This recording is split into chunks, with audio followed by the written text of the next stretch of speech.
કેટલાક આવે કે તમે ગરીબ છો, તમને મકાન મળવા પાત્ર છે, આપને મકાન મળવું જ જોઈએ, હું તમને અપાવીશ અને એના માટે હું લડીશ, કોર્ટમાં જઈશ, કચેરીઓ, એવું બધું કે પછી એમ કે કામ કરો, ફોર્મ પર અંગૂઠો કરી આપો, તમે અંગૂઠો કરી આપો. પછી આવે કે જો 40,000 રૂપિયાનું મળે એમ છે, પણ જરા 5,000 નો ખર્ચો કરવો પડ્યો છે. અને પાછા એવું બોલે, મારા વાળા એક ડાયલોગ એવો શોધી કાઢ્યો છે, છેક ઉપર આપવાના છે. આ ઉપર છે કોણ લેવા વાળું? હવે હું હોતું છું ભાઈ,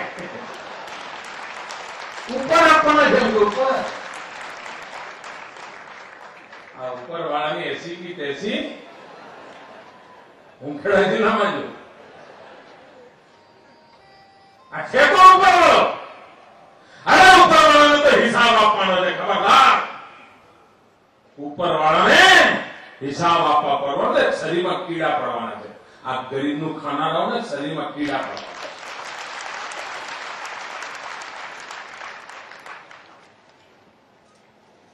આ જોડા છાપવાની મારા દુકાનો બંધ કરી દેવી ભાઈ. આ બધા વચેટીઓને તગાડી મૂકવા છે અને એના માટે આ ગરીબ કલ્યાણ મેળો છે અને એમાં મને તમારો સાથ સહકાર જોઈએ.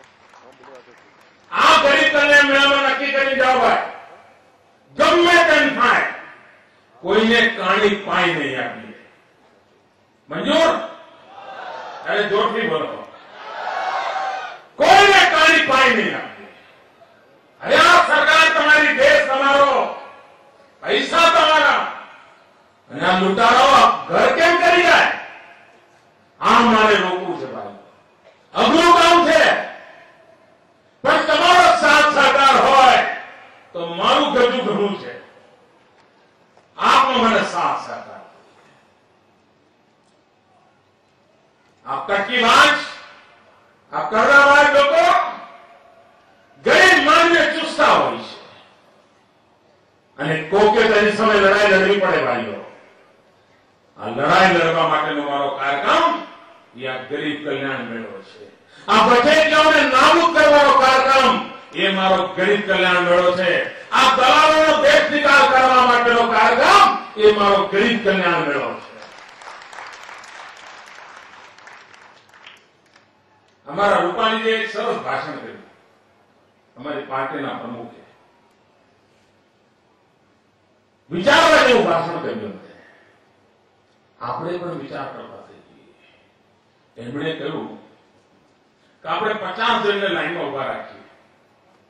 એમાં છાપાના એડિટર હોય, છાપાના પત્રકાર હોય, ટીવી વાળા હોય, મંત્રી હોય, એમપી હોય, એમએલએ હોય, તાલુકા પંચાયતના નેતાઓ હોય, જિલ્લા પંચાયતના નેતાઓ હોય, કલેક્ટર હોય, ડીડીઓ હોય, ટીડીઓ હોય, તલાટી હોય, બધા હોય. 50 જણને ઉભા રાખી અને પછી એમને કહીએ કે આ કાગળ અને પેન હાથમાં લો અને એમને કહીએ કે સરકારની યોજના છે કે આવો આવો ગરીબ હોય તો એને સીવવાનો સંચો મળે છે. બોલો, આ સીવવાનો સંચો મેળવવા માટે માનો કે તમે ગરીબ છો અને તમારે આ સીવવાનો સંચો મેળવવાનો છે તો જરા લખીએ પણ કાગળ પર.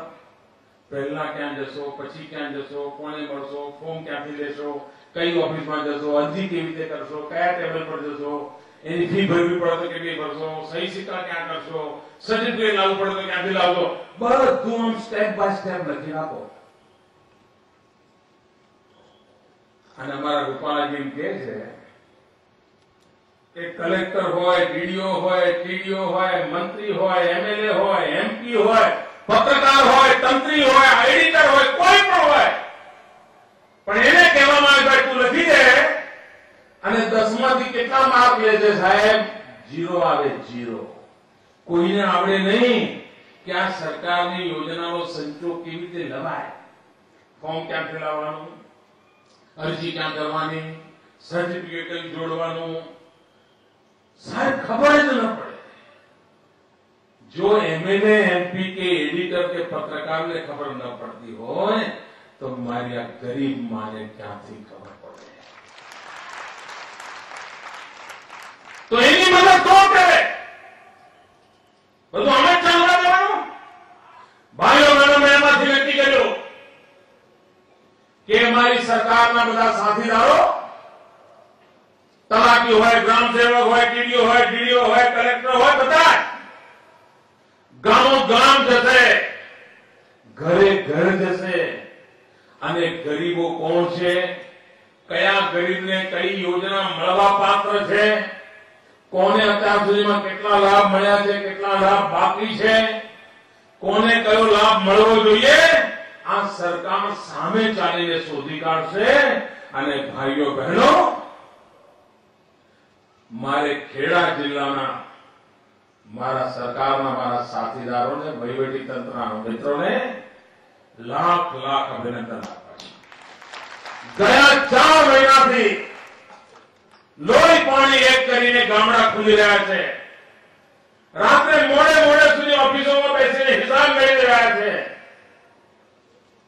કે બધી વિધવાનો લિસ્ટ બન્યું કે બન્યું, કોઈ ખેડૂત ખેતરમાં ગુજરી ગયો હોય તો એના નામની યાદી બની કે ન બની, કોઈ બાળકને સાયકલ મળવા પાત્ર છે, બાળકનું નામ આવ્યું કે ના આવ્યું, કોઈ અપંગને ટ્રાયસિકલ મળવા જેવી છે, અપંગનું લિસ્ટમાં નામ ચડ્યું કે ના ચડ્યું. રાત દિવસ સરકારી તંત્ર ગામડે ગામડા ખુંદી ખુંદીને આ ગરીબ લાભાર્થીઓને શોધી કાઢે.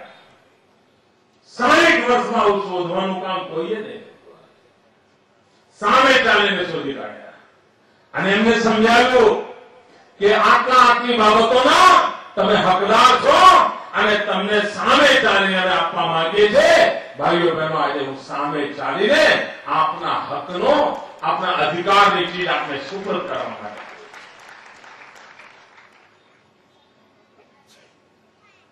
અને એનો લાભ સીધે સીધો સામાન્ય માનવીને મળવાનો છે. અને આનો બીજો લાભ થવાનો છે કે હવે બધા જાગૃત થઈ જવાના છે. એટલે કોઈ પણ યોજના આવશે તો ગરીબોને સૌથી પહેલા ખબર પડી જવાની છે. અને એના કારણે હવે કોઈ ઊંઘતું ઝડપી શકાય એમ છે નહીં સાહેબ. હવે કોઈ કચ્છી ભાગ લોકો લાંબુ કાંઈ કરી શકે એમ નથી. અને તેથી ભાઈઓ બહેનો, આ ગરીબ કલ્યાણ મેળા દ્વારા મારે જાગૃતિનો સંદેશ પણ પહોંચાડવો છે. ભાઈઓ બહેનો, કલ્પના કરી શકો છો આ સરકાર ગરીબી સામેની લડાઈ માટે કેટલા બધા કામ કરે છે, એના જીવનમાં બદલવા માટે કેટલી ચિંતા કરે છે. આપ વિચાર કરો, સામાન્ય માણસ હોય, કોઈ માણસ ફૂટપાથ પર રહેતો હોય, તેની જિંદગીમાં શું હોય? કોઈ ઝૂંપડીમાં રહેતો હોય તો શું કરે? ઝૂંપડીમાંથી જઈને મકાનમાં જાય તો શું કરે? મકાનમાંથી ક્યાંક સોસાયટીમાં જાય શું કરે? સાહેબ, માણસને રહેવાની જગ્યા બદલાય ને એમ જીવન જીવવાની ટેવ પણ બદલાતી હોય છે. એ ફૂટપાથ પર રહેતો હોય તો પાણીનું માટલું ના રાખે, પણ ઝૂંપડીમાં જાય તો માટલું વસાવે. કઈ જગ્યા થઈ ગઈ, મૂકવાની જગ્યા થઈ ગઈ. અને સોસાયટીમાં મકાન બનાવવાનો વારો આવે તો પગલું ઉછળીઓ આવે, ઘરમાં પાથરવા માટે શેતરંજી આવે, માણસનો વિકાસ શરૂ થતો હોય છે.